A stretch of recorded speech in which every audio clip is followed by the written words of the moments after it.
Hello, I'm Jana, and welcome back to the Crafty Corner. This is day 5 of Craftmas. Today, we're going to be playing with an old technique made new with some of the wonderful Tim Holtz vintage ephemera and backdrops. Today, we're going to be creating a paper bag pocket. And of course, we're going to be using lots of Tim Holtz goodies to alter it. If you'd like to see which supplies I'm going to be using, go ahead and pause here.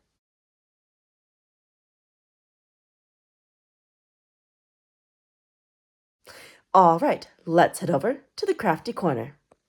Today, we're going to be pulling out an old and classic technique. We're going to be making a pocket using a paper bag.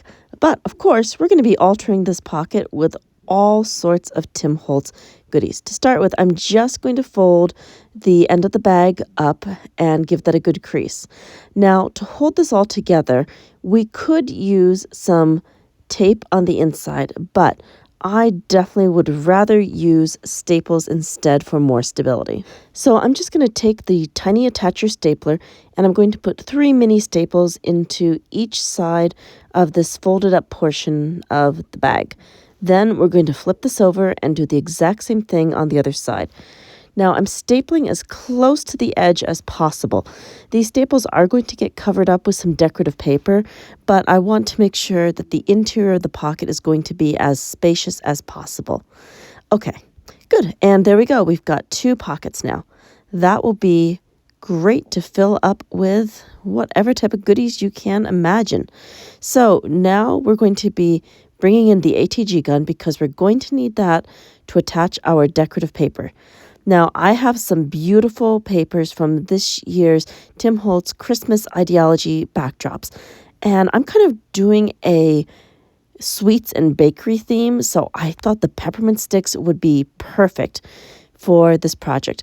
And the poinsettias are just going to completely add to that festive vibe. Now, I'm going to do some rough measurements first. I'm just going to mark off with a pencil about where I need to cut each segment, and I'll let you know what those measurements are in just a moment once I've got my pencil markings in. Okay, so taking a look at this part going upwards is going to be approximately 3¼ inches. It's about an ish because it's a little less than a quarter, but pretty much you can call it a quarter. And going in the opposite direction, we've got about 5¼ So we're going to have 3¼ by 5¼ Now, for this piece, I am going to be taking this paper and cutting it 3 times because since I'm already making 1 packet, I thought why not make 3 of these paper bag envelopes at the same time. So we're going to make this super easy and do all of our markings at once, cut all our pieces, and then I'm going to be pulling in the Tonic Tim Holtz mini trimmer. That way I can cut all of the pieces out at the same time, and then I'll know that everything is going to be about the same size. This is what I love about compartmental crafting. If you've got an idea and you just want to run with it, cut all your pieces, then do your assembly. So much easier. Okay, so I'm just cutting down these pieces to the 3¼ mark. Now I'm going to stack them together and we're going to cut at 5¼ inches. Now, the nice thing about this trimmer, it is durable enough to cut through 3 sheets of paper at a time. Okay, and we'll just set those scraps aside. Now, let's go ahead and try out the measurements for our second piece. So looking at this right away, I can tell that this is going to be slightly smaller than our other segment. We're going to be cutting at 3 inches by about 5¼ So again, we're just marking this out and then we'll trim this down with the Tonic trimmer. I definitely like going in and just doing pencil marks because sometimes you've got things that are just hard to measure out well. Okay, so we're cutting at 3 inches, and I will do that 3 times before trimming down the other side. Okay, that'd be one. And let's get our next piece in there. There we go. There's number 2, and one more slice to give us 3. Okay, so now that we have all 3 pieces sliced, we can stack these up, and I'm going to cut in the opposite direction and leave us with 5 1/4. Okay, all stacked, and I've got my mark. Good, and slice. Again, moving the papers off to the side. And now we've got all 6 pieces that we're going to need for the front of this paper bag pocket. Next, we're going to start assembling our pieces. So I'm just going to be taking some ATG tape and we're going to run that along the back.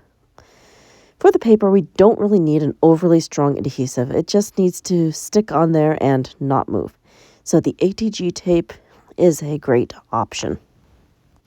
All right, that looks like a good amount. Now I'm just going to carefully line this up with the bottom portion.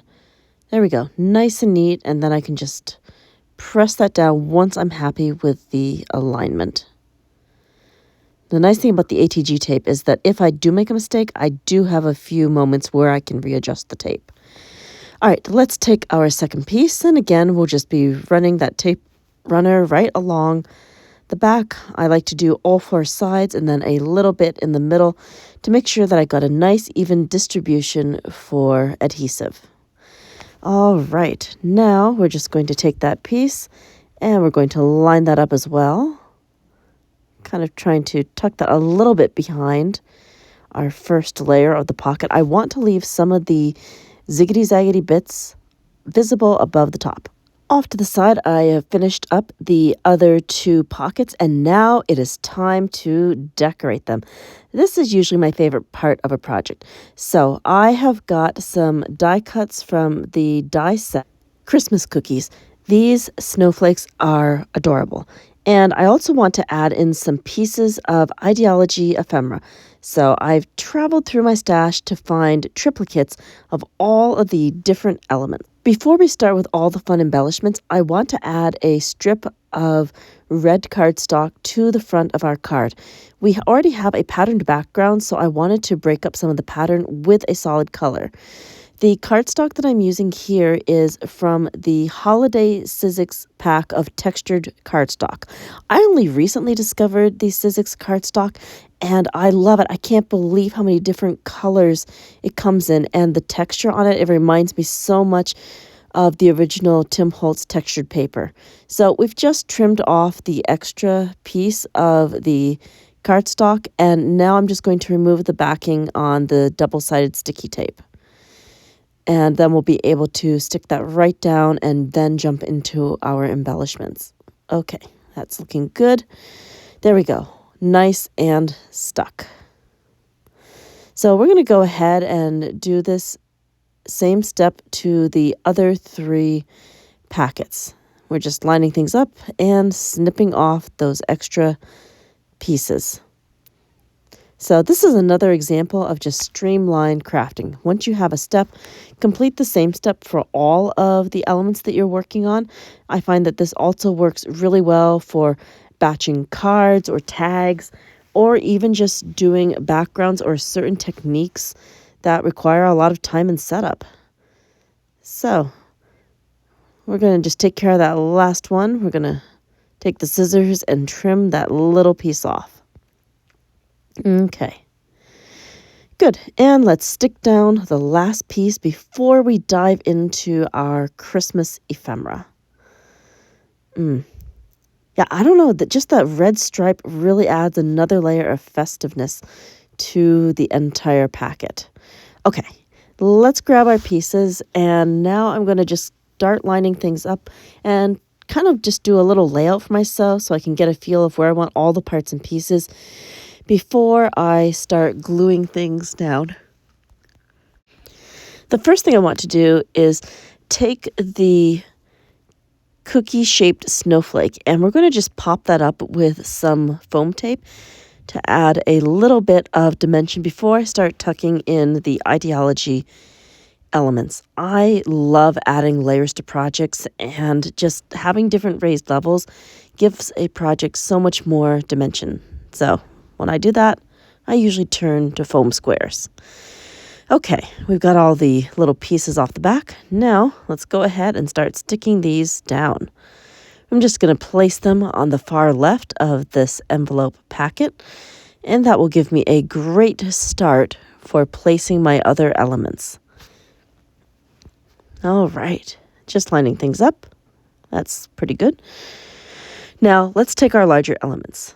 So I found this beautiful wreath, and it says a Merry Christmas and a Happy New Year. Next, I want to add in the number 25 on each of these packets. And after that, I think we're going to be pulling in a Idea-ology ticket stub. So I didn't want to overly complicate this. This is just a very small collage with a couple of different elements. And then we'll just be able to glue everything in place. Okay, so we've got these really cool tickets, and I thought that'd be fun to tuck in there just as another element. Okay, yeah, I'm definitely thinking I like that. I was kind of thinking about using some of the flashcards, but the wreaths already have a sentiment, so we don't really need a second sentiment here. This is pretty good. So the next thing we're going to do will be to pull in some collage medium, and we will glue all of these elements in place. All right, so we've got our setup. Now just to get the collage medium, I'm just going to move the pieces off to the side, and I'm going to start by adding glue to the ticket stub first. And we're just going to kind of place that at an angle, slightly tucked under the snowflake cookie. Next, we'll be adding some glue to the large wreath element. And I'm not going to press that down all the way because I want to leave the corner kind of up so that I can slip the number 25 underneath it. Okay, adding our glue, and I'm slipping that under the snowflake and the wreath. Okay, yep. Lifting that wreath up so I can tuck the number under it. There we go. Definitely happy with this. Now I'm just going to repeat the same process on the other two cards. So let's go ahead and put this part on fast forward.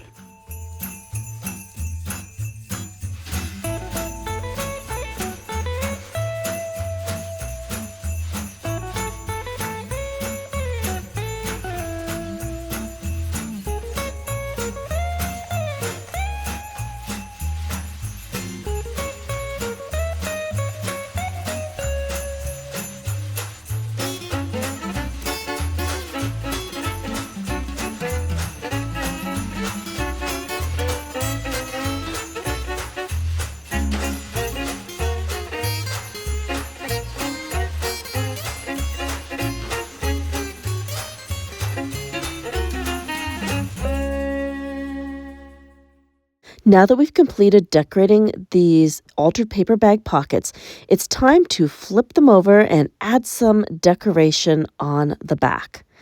Now, the back is this wonderful craft stock color.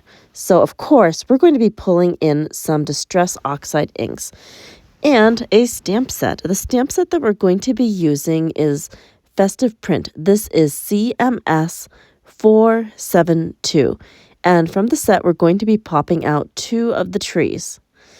I'm just going to be mounting the trees onto the stamp block, and I'm going to be stamping in a bit of an alternating staggered pattern. We're just going to go ahead and take some ink. We've got Chipped Sapphire and Mermaid Lagoon for our 2 oxides. I'm going to be starting with Chipped Sapphire since it is our darker ink.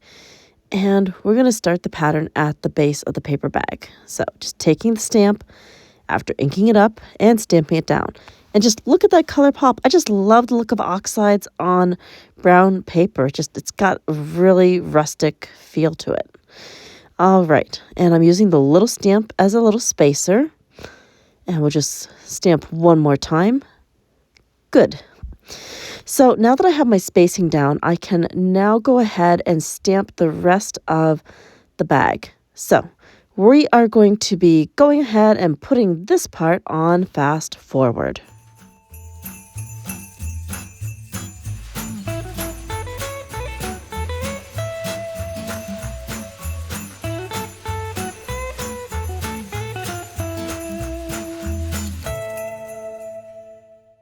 Here are our completed paper bag pockets, altered with Sizzix die cuts and Christmas Idea-ology ephemera backdrops, and of course some beautiful Stampers Anonymous stamps stamped with Distress Oxide. Thank you so much for joining me here today at the Crafty Corner for another episode of Craftmas. I've had so much fun with this classic project and giving it a Tim Holtz twist. And until next time, happy crafting.